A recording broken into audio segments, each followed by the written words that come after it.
जय हिंद दोस्तों, स्वागत है आप सभी का आर्ट्स फैकल्टी चैनल पर। और इस वीडियो में 11th क्लास हिस्ट्री का चैप्टर फर्स्ट देखेंगे, लेखन कला और शहरी जीवन। और ये वीडियो का पार्ट 2 है। यदि आप लोगों ने पार्ट 1 नहीं देखा है तो आप उसे ज़रूर देख ले, इस वीडियो के एंड में दिख जाएगा। इससे होगा क्या कि आप टॉपिक वाइज सभी कंसेप्ट को क्लियर करते हुए चले जाएंगे, तो आप उसे ज़रूर देखिए। और सबसे पहले यदि आप चैनल पर नए हैं तो चैनल को सब्सक्राइब कीजिए, शेयर ज़रूर कीजिए ताकि और भी बच्चों तक ये जानकारी पहुँचे। और यदि आप आर्ट्स फैकल्टी चैनल को सब्सक्राइब कर चुके हैं तो इसके लिए बहुत बहुत धन्यवाद दोस्त, ऐसे ही सब्सक्राइब करते रहिए। और इस वीडियो में देखेंगे बचे हुए टॉपिक्स को। तो टॉपिक का नाम है शहरों में माल की आवाजाही। तो यहाँ पर इस टॉपिक में मुख्यतः एक्सपोर्ट और इंपोर्ट, जो कि आयात निर्यात और ट्रांसपोर्टेशन के बारे में जानेंगे। मेसोपोटामिया के लोग जो थे वो अन्य वस्तुएं बाहर के देशों से आयात करते थे, खरीदते थे, और कुछ चीज़ें ये निर्यात करते थे, बेचते थे बाहर के देशों में। ठीक है, तो देखिए मेसोपोटामिया में खाद्य संसाधन समृद्ध थे, यानी कि जो फूड रिसोर्सेज थे, जैसे कि खेती बाड़ी से जो अनाज वो उपजाते थे उसकी भरपूर मात्रा में वहाँ पर उपलब्धि थी। लेकिन मेसोपोटामिया में खनिज संपदा, जो कि खनिज पदार्थ होते हैं, मिनरल रिसोर्सेज होते हैं, उसका अभाव था, उसकी कमी थी, वहाँ पर ना के बराबर थी। खनिज पदार्थ क्या होते हैं? जो कि हमें ज़मीनी स्तर से मिलते हैं। एग्जाम्पल के तौर पर जैसे कि पेट्रोल है, कोयला है, या फिर लोहा है, या फिर पत्थरें हैं जो कि बहुमूल्य पत्थर होती है, कीमती। इसी तरह सोना है, चांदी है, ये सारे के सारे खनिज पदार्थ ही कहलाते हैं। ठीक है, तो इसका अभाव था, इसकी कमी होती थी मेसोपोटामिया में। इसी प्रकार दक्षिण के अधिकांश भागों में औजार या फिर मोहरे, जो कि सील कहते हैं, जिसे आप आज के समय में आप उसे स्टंप कहते हैं, मोहर कहते हैं, ठप्पा। ठीक है, और ये सभी चीज़ें और आभूषण बनाने के लिए वहाँ पर पत्थरों की कमी थी मेसोपोटामिया में। फिर इसी प्रकार खजूर के पेड़ और पोपलार के पेड़, ये पेड़ होते थे, इनकी जो लकड़ियाँ थी वो गाड़ियाँ बनाने के लिए, या फिर नौकाओं के पहिए, जो चक्का होता है, टायर्स, या फिर नाव, शिप बनाने के लिए कोई खास उपयुक्त नहीं थी, यानी कि बहुत अच्छी नहीं होती थी ये लकड़ियाँ। इसी प्रकार औजार बनाना या फिर पात्र बनाने, जैसे कि बर्तन वगैरह, या फिर गहने बनाने के लिए कोई धातु वहाँ उपलब्ध नहीं थी। धातु जैसे कि सोना, चांदी, ये सारी चीज़ें हो गई। ठीक है, तो ये मेसोपोटामिया में उपलब्ध नहीं हुआ करती थी। इसलिए मेसोपोटामिया के लोग लकड़ी, तांबा, रांगा रांगा जिसे टीन कहते हैं आप, चांदी, सोना आदि को तुर्की और ईरान या फिर खाड़ी पार के देशों से मंगाते थे। खाड़ी पार देश जैसे कि सऊदी अरब से पार के देश, उस समय में हड़प्पा सभ्यता भी इसका समकालीन ही माना जाता है मेसोपोटामिया का। तो इन दोनों के बीच में लेन देन होता रहता था, ये आपस में कुछ चीज़ें आयात निर्यात करते रहते थे। ठीक है, तो वही खाड़ी पार देश, मतलब कि आप कह सकते हैं भारत से भी मेसोपोटामिया के लोग कुछ चीज़ें खरीदते थे। तो प्रकार के पत्थरों को भी मेसोपोटामिया के लोग बाहर से आयात करते थे, मंगाते थे। ठीक है, जिसके लिए मेसोपोटामिया के लोग कपड़े, वस्त्र जो होते हैं, और कृषि उत्पाद जो खेती बाड़ी करते थे और उससे जो अनाज उपजाते थे, वो काफ़ी मात्रा में उन देशों में भेजते या फिर निर्यात करते थे। किन देशों में? जैसे कि तुर्की, ईरान, या फिर खाड़ी देशों में ये मेसोपोटामिया के लोग कृषि उत्पाद, अनाज वगैरह बेचते थे। ठीक है, और जानवरों व बैलगाड़ियाँ, ये सब जो थे परिवहन के एक अच्छा साधन माने जाते थे। लेकिन जानवरों और बैलगाड़ियों के मुकाबले जल मार्ग जो था वो काफ़ी ज़्यादा परिवहन का आसान और सस्ता साधन माना जाता था, नाव के द्वारा। ठीक है, जो कि नाव। इसी प्रकार फरात नदी उस समय में व्यापार के लिए विश्व मार्ग के रूप में महत्वपूर्ण थी। ये जो फरात नदी थी वो बहुत ज़्यादा इम्पोर्टेंट रखते थे व्यापार के लिए। ठीक है, विश्व व्यापार के लिए। तो अगला टॉपिक देखते हैं, लेखन कला का विकास। तो देखिए सभी समाजों की अपनी एक भाषा होती है जिसमें उच्चारित ध्वनियाँ अपना अर्थ प्रकट करती है। जो भी हम कोई साउंड निकालते हैं तो उसका कहीं ना कहीं अर्थ होता है, और वो अर्थ जो है स्पष्ट रूप से या तो मौखिक रूप से, या फिर लिखित रूप से, या फिर चित्रों के रूप में प्रस्तुत की जाती है। फॉर एग्ज़ाम्पल जैसे कि आप ये चित्र देख सकते हैं इन चित्रों से आपने गैस कर लिया होगा ये क्या चीज़ है। और किशोरावस्था में यूकेजी और नर्सरी क्लास में बच्चों को सबसे पहले चित्रों के रूप में ही पढ़ाया जाता है।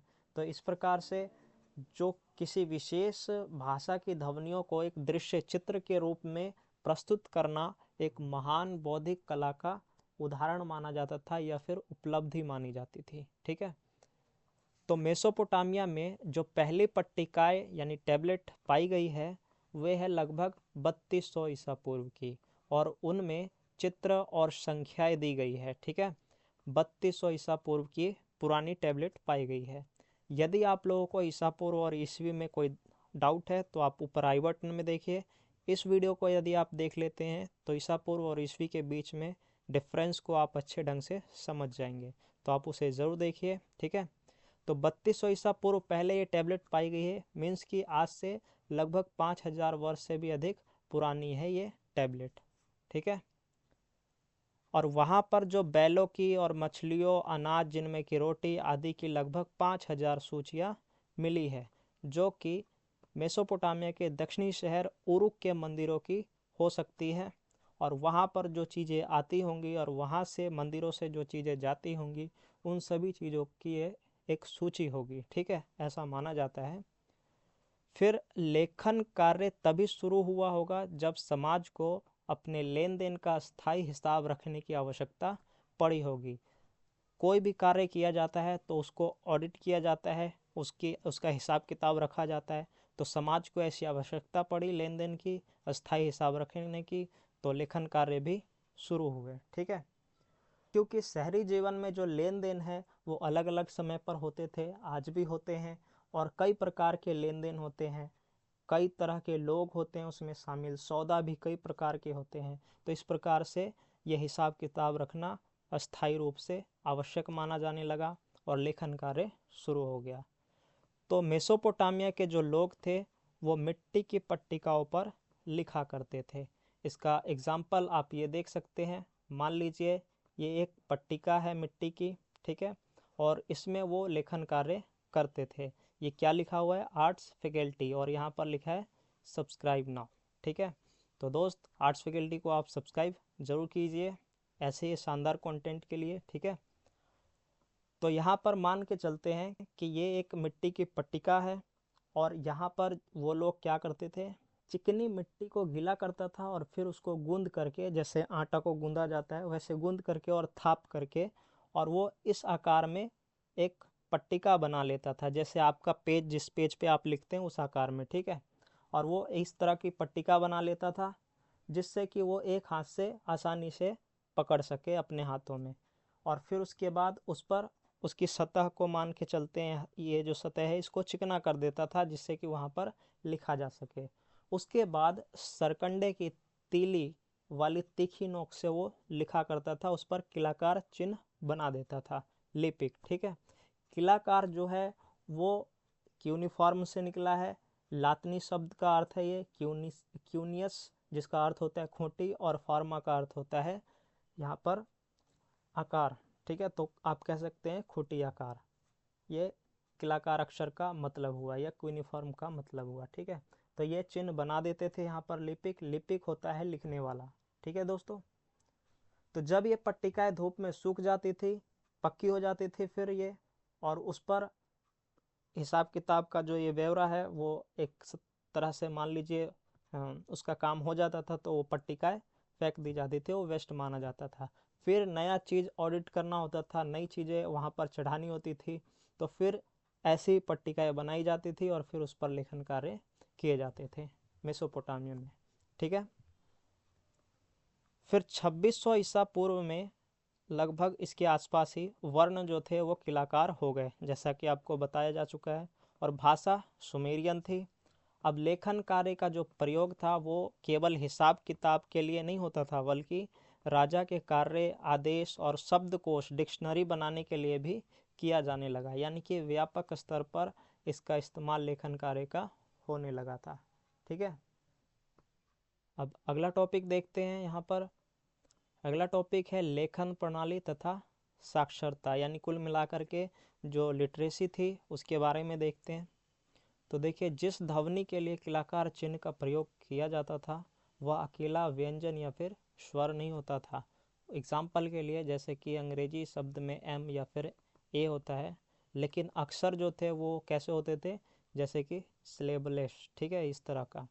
तो ये अपने आप में काफ़ी ज़्यादा टिपिकल था, कठिन था, पेचीदा था। इसलिए मेसोपोटामिया के जो लिपिक थे उनको सैकड़ों चिन्ह सीखने पड़ते थे। सैकड़ों का मतलब है 100 से भी प्लस चिन्ह उनको सीखने पड़ते थे। लिपिक वही है जो लिखने वाला होता है, ठीक है। तो इस प्रकार से वो मेसोपोटामिया के जो लिपिक है वो सैकड़ों चिन्ह को सीखते थे, और गीली मिट्टी पर उसके सूखने से पहले लिखना होता था, क्योंकि सूखने के बाद उस पर लिखना संभव नहीं था, इसलिए गीली मिट्टी पर पहले ही लिखा जाता था। और लेखन कार्य इसीलिए बड़ी कुशलता से की जाती थी, इसलिए लेखन कार्य को काम बहुत ही ज़्यादा महत्वपूर्ण माना जाता था। तो यहाँ पर मेसोपोटामिया के जो लोग थे वो कम साक्षर थे, कम लिखे पढ़े लिखे थे, क्योंकि चिन्हों की संख्या सैकड़ों में थी और अधिक पेचीदा थी, जटिल थी, ठीक है। यहाँ पर एक दो उदाहरण दिए गए हैं, जैसे कि पत्र को पढ़ने का उदाहरण है, फिर इसी तरह एक महाकाव्य का उदाहरण दिया गया है, और एक सुमेरियन महाकाव्य में एनमरकर शासक हुआ है उरुक शहर का, उसका उदाहरण दिया गया है। तो इसको हम समझते हैं।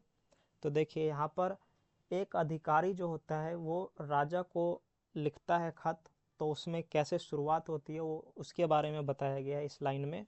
तो वो मैं बता देता हूँ आपको पढ़ के, कि मेरे अमुक मालिक को डैश उनका अमुक सेवक निवेदन करता है डैश कि मुझे सौंपे गए काम को मैंने पूरा कर दिया है, ठीक है। ये पहले लाइन के अंतर्गत कहा गया है।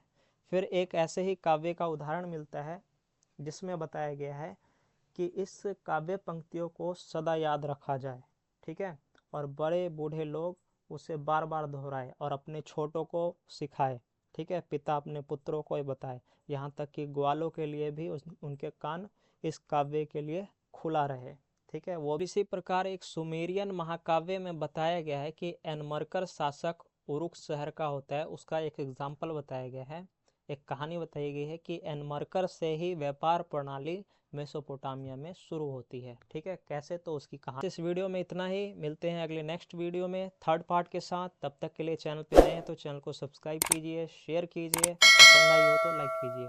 Thanks for watching.